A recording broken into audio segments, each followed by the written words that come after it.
ନୂଆପଡ଼ା ଜିଲ୍ଲା ଖରିଆର ବନଖଣ୍ଡ ଅଧୀନସ୍ଥ ସିନାପାଲି ବନ ବିଭାଗକୁ ମିଳିଛି ବଡ଼ ସଫଳତା। ଗୋଟିଏ କଲରା ପତରିଆ ବାଘ ଛାଲ ଜବତ ସହିତ 3 ଅଭିଯୁକ୍ତଙ୍କୁ ଗିରଫ କରିଛି ବନ ବିଭାଗ। ଆଜି ଅଭିଯୁକ୍ତମାନଙ୍କୁ କୋର୍ଟ ଚାଲାଣ କରାଯାଇଥିବା ଖରିଆର ବନଖଣ୍ଡ ଅଧିକାରୀ ଅଜିଜ ଖାନ ସୂଚନା ଦେଇଛନ୍ତି। ଖବର ମୁତାବକ ଛତିଶଗଡ଼ ସୀମାନ୍ତ ନୂଆପଡ଼ା ଜିଲ୍ଲା ସିନାପାଲି ବନାଞ୍ଚଳରେ ଦିନକୁ ଦିନ ବେଆଇନ ବନ୍ୟଜନ୍ତୁ ଶିକାର କରି କଲରା ପତରିଆ ବାଘ ଛାଲ ବେପାର ବୃଦ୍ଧି ପାଇବାରେ ଲାଗିଛି। ଛତିଶଗଡ଼ ସୀମାନ୍ତ ଉଦନ୍ତୀ ସୀତାନଦୀ ସଂରକ୍ଷିତ ଜଙ୍ଗଲ ଏବଂ ନୂଆପଡ଼ା ଜିଲ୍ଲା ସିନାପାଲି ବନାଞ୍ଚଳ ସୀମାରେ ଦିନକୁ ଦିନ ବନ୍ୟଜନ୍ତୁ ଶିକାର କଲରା ପତରିଆ ବାଘ ଛାଲ ଡିଲ୍ ବୃଦ୍ଧି ପାଇବାରେ ଲାଗିଛି। ଏହି ଦୁଇ ରାଜ୍ୟ ସୀମାବର୍ତ୍ତୀ ଅଞ୍ଚଳରେ ଉଭୟ ଓଡ଼ିଶା ଓ ଛତିଶଗଡ଼ ବନ ବିଭାଗର ମିଳିତ ଉଦ୍ୟମରେ ଅନେକ ଥର ଅତର୍କିତ ଚଢ଼ାଉ କରି ବିଭାଗ ବଡ଼ ସଫଳତା ପାଉଛି। ଆଜି ଏହି କ୍ରମରେ ଛତିଶଗଡ଼ ରାଜ୍ୟ ଉଦନ୍ତୀ ସୀତାନଦୀ ଟାଇଗର ପ୍ରୋଜେକ୍ଟ ଏବଂ ନୂଆପଡ଼ା ଜିଲ୍ଲା ଖରିଆର ବନଖଣ୍ଡ ସିନାପାଲି ବନ ବିଭାଗର ମିଳିତ ଚଢ଼ାଉ ବେଳେ 3 ଜଣ ଅଭିଯୁକ୍ତଙ୍କୁ ଗିରଫ କରିବା ସହିତ ଗୋଟିଏ ବାଘ ଛାଲ 3ଟି ମୋବାଇଲ ଫୋନ୍ ଜବତ କରିବାରେ ସଫଳ ହୋଇଛି ସିନାପାଲି ବନ ବିଭାଗ।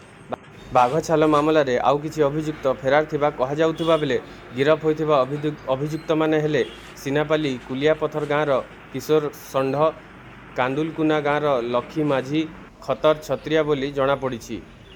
ଫେରାର ଅଭିଯୁକ୍ତଙ୍କୁ ତୁରନ୍ତ ଗିରଫ କରାଯିବ ବୋଲି ଖରିଆର ବନଖଣ୍ଡ ଅଧିକାରୀ ଅଜିଜ ଖାନ ପ୍ରକାଶ କରିଛନ୍ତି।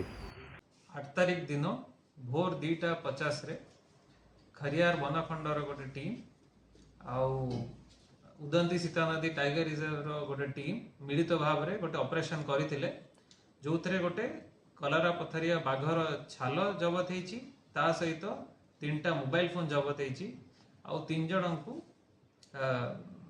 କଷ୍ଟଡିରେ ନିଆଯାଇଛି।